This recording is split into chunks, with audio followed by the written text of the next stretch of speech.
అందరికీ నమస్కారం అండి. ఛానల్కి స్వాగతం. ఆషాఢ మాసంలో వచ్చే పౌర్ణమి గురు పౌర్ణమి అని అంటారు. ఈ నెల జూలై 10వ తేదీన గురువారం నాడు గురు పౌర్ణమి ఏర్పడింది. ఈ శక్తివంతమైన గురు పౌర్ణమి రోజున శక్తివంతమైన ఇంద్రయోగం ఏర్పడుతుంది. ఈ సమయంలో మనం ఏ శుభకార్యాలు చేపట్టినా అది విజయవంతం అవుతుందని పండితులు చెప్తున్నారు. హిందువులు ఈ గురు పౌర్ణమి రోజున సాయిబాబాను ఆరాధించి పూజలు చేస్తారు. గురు పౌర్ణమి పూజా విధానం, గురు పౌర్ణమి ప్రాముఖ్యత గురించి ఈ వీడియోలో తెలుసుకుందాం. ముందుగా ఈ వీడియోని ఒక లైక్ చేసి ఎక్కడా కూడా స్కిప్ చేయకుండా చివరి వరకు చూస్తేనే మేమేం చెప్తున్నామో మీకు పూర్తిగా అర్థమవుతుందండి. అలాగే ఈ వీడియో చూసే ముందు జై శ్రీరామ్ అని కామెంట్ చేయండి. ఇంకా ఎవరైనా సబ్స్క్రైబ్ చేసుకొని వాళ్ళు ఉంటే సబ్స్క్రైబ్ చేసుకోండి. జూలై 10వ తేదీన గురు పౌర్ణమి వచ్చింది. ఈ శక్తివంతమైన గురు పౌర్ణమి నాడు గురుదేవుళ్లను, లక్ష్మీదేవిని, అలాగే శ్రీ మహావిష్ణువుని పూజించాలి. ఈ సంవత్సరంలో వచ్చిన గురు పౌర్ణమి వేళ కొన్ని ప్రత్యేకమైన శుభయోగాలు ఏర్పడనున్నాయి. ఇంతటి శక్తివంతమైన అమృత యోగంలో మీ ఇంట్లో పూజ చేసుకొని కొన్ని నియమాలను పాటిస్తే చాలు, మీకున్న కష్టాలన్నీ కూడా త్వరగా తీరిపోతాయి. కోరిన కోరికలన్నీ కూడా వెంటనే నెరవేరుతాయి. ఈ గురు పౌర్ణమి రోజున ఇల్లంతా శుభ్రం చేసుకొని ఆడవాళ్ళు తలస్నానం చేసి కాళ్లకు పసుపు రాసుకొని ఇంట్లో దీపారాధన చేసుకోవాలి.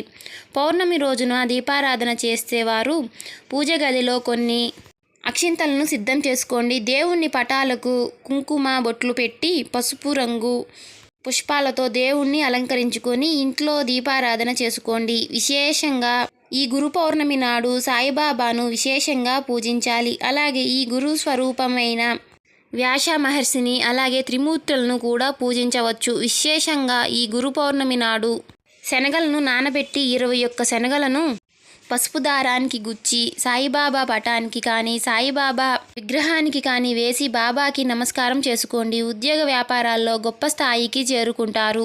కోరిన కోరికలన్నీ కూడా తప్పకుండా నెరవేరతాయి. అంతటి శక్తి ఈ శనగల మాలకు ఉంటుంది. విశేషంగా ఈ గురు పౌర్ణమి నాడు ఇంట్లో దీపారాధన చేసేటప్పుడు ఓం నమో నారాయణ అనే మంత్రాన్ని 108 సార్లు జపించండి.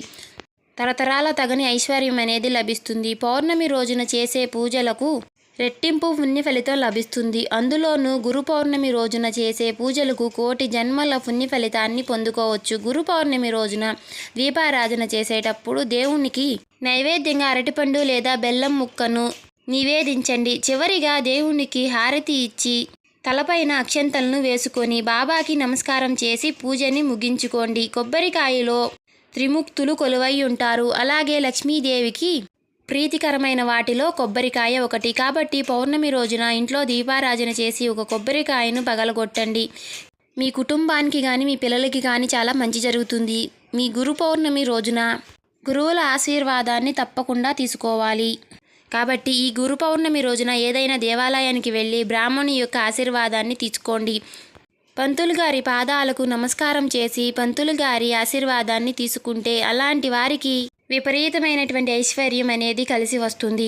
గురువుల ఆశీర్వాదాన్ని తీసుకోని వారు మీ ఇంట్లో ఉన్న తల్లిదండ్రుల ఆశీర్వాదం తీసుకోండి. జాతక దోషాలన్నీ కూడా తొలగిపోయి జన్మజన్మల అదృష్టం కలుగుతుంది. అదేవిధంగా ఈ గురు పౌర్ణమి నాడు ప్రతి ఒక్కరూ కూడా పసుపు రంగు వస్త్రాలని ధరించాలి. ఈ పౌర్ణమి తిథి లక్ష్మీదేవి ప్రీతికరమైనది. కాబట్టి ఈ గురు పౌర్ణమి రోజున సాయంత్రం 6 దాటిన తరువాత ఇంటి గుమ్మం ముందు 2 దీపాలను వెలిగించి ఇంటి గుమ్మానికి హారతి ఇవ్వండి. మీ ఇంట్లోకి వెంటనే లక్ష్మీదేవి అడుగు పెడుతుంది. ఈ పౌర్ణమి రోజున తప్పనిసరిగా ఇంటి ముందు అష్టదళ ముగ్గును వేసుకోవాలి. ఇంటి గుమ్మం ముందు అష్టదళ ముగ్గు ఉంటే లక్ష్మీదేవి కటాక్షాన్ని సులభంగా పొందవచ్చు. ఇక ఈ గురు పౌర్ణమి రోజున దేవతలందరూ పుణ్య నదుల్లో స్నానం ఆచరించి విష్ణువును పూజిస్తారు. కాబట్టి మనం చేసిన పాపాల నుంచి విముక్తి పొందాలంటే ఈ పౌర్ణమి రోజు ఏదైనా పుణ్య నదుల్లో స్నానం చేయండి. సకల పాపాలన్నీ కూడా వినాశనమయ్యి స్వర్గలోక ప్రాప్తి కలుగుతుంది.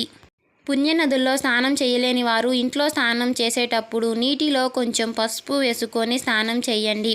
మనలో చాలామందికి డబ్బు సమస్యలు ఏర్పడతాయి. మీ ఇంట్లో ఆదాయానికి మించిన ఖర్చులు ఉంటే ఈ పౌర్ణమి రోజున సాయంత్రం సమయంలో కాలికి నల్లదారాన్ని కట్టుకోండి. భయంకరమైనటువంటి నరదృష్టి సమస్యలు అలాగే ఆర్థిక సమస్యలన్నీ కూడా తొలగిపోతాయి. అలాగే ఈ పౌర్ణమి వేళ విష్ణుమూర్తి మరియు లక్ష్మీదేవి దంపతులు రావి చెట్టులో కొలువై ఉంటారంట. కాబట్టి రావి చెట్టు కింద నెయ్యి దీపం వెలిగించి రావి చెట్టుకు నమస్కారం చేసుకుంటే లక్ష్మీదేవి ఆశీర్వాదాన్ని సులభంగా పొందుకోవచ్చు. అలాగే పౌర్ణమి రోజున తులసి మొక్కను పూజిస్తే సకల సౌభాగ్యాలు కలుగుతాయని నమ్మకం. మన హిందూ ధర్మంలో దాన ధర్మాలకు ఎంతో విశిష్టత ఉంది. అయితే ఈ గురు పౌర్ణమి వేళ శనగపప్పు మిఠాయిలు, పసుపు రంగు వస్త్రాలు ఇలా మీ తాహతను బట్టి పసుపు రంగు వస్త్రములను దానం చేస్తే కోటి జన్మల పుణ్య ఫలితం లభిస్తుంది. ఇక ఈ గురు పౌర్ణమి రోజున ఒక శక్తివంతమైన మంత్రాన్ని చదివితే ఈ సంవత్సరం అంతా బాగా కలిసి వస్తుంది. ఈ మంత్రం ఏమిటంటే ఓం గౌరీ శంకర నమః. ఈ మంత్రాన్ని కనీసం 21 సార్లు చదవండి. కుటుంబ సమస్యలన్నీ వెంటనే తొలగిపోతాయి. ఈ పౌర్ణమి నాడు ఇంట్లో పూజ చేసే సమయంలో ఆ పూజ చేసి ఉపవాసం ఉంటే సకల శుభాలు చేకూరుతాయని, అలాగే ఈ గురు పౌర్ణమి రోజున ఏదైనా శివాలయానికి వెళ్ళి నువ్వెల నూనెతో ఒక దీపం వెలిగించండి. మీ కుటుంబంపై శివ అనుగ్రహం కలుగుతుంది. ఇక ఈ పౌర్ణమి రోజున వచ్చే చంద్రకిరణాలకు అత్యంత శక్తి ఉంటుందని, పౌర్ణమి చంద్రకిరణాలు శరీరపైన పడగానే దీర్ఘకాలిక అనారోగ్య సమస్యలన్నీ కూడా తొలగిపోయి మంచి ఆరోగ్యం లభిస్తుందని, పౌర్ణమి రోజున చంద్రుడిని చూస్తే కంటికి చూపులు బాగా మెరుగుపడుతుందని, అలాగే చంద్రుణ్ణి చూస్తూ మీ మనసులో ఏదైనా కోరికను చంద్రుడికి నమస్కారం చేసి కోరికను కోరుకుని ఖచ్చితంగా నెరవేరుతాయంట. అలాగే ఈ పౌర్ణమి రోజున సాయంత్రం సమయంలో ఒక ఎర్రని వస్త్రంలో రాళ్ల ఉప్పును మూట కట్టి ఈ ఉప్పు మూటను ఇంటి గుమ్మం ముందు వేలాడదీయండి. మీ ఇంటికి ఉన్నటువంటి దరిద్రాలన్నీ తొలగిపోయి మీ ఇంటి కుటుంబానికి అష్టైశ్వర్యాలు వస్తాయని. ఇక ఈ గురు పౌర్ణమి నాడు ముల్లంగి దుంపను తీసుకోకూడదు. అలాగే వెండి వస్తువులను, ఇత్తడి వస్తువులను కొనకూడదు. సో చూశారు కదండి, ఈ వీడియో మీకు నచ్చినట్లయితే జై శ్రీరామ్ అని కామెంట్ చేసి లైక్ చేయడం మాత్రం మర్చిపోకండి. ఇంకా ఎవరైనా సబ్స్క్రైబ్ చేసుకొని వాళ్ళు ఉంటే సబ్స్క్రైబ్ చేసుకొని మాకు సపోర్ట్ చేయడం మాత్రం మర్చిపోకండి.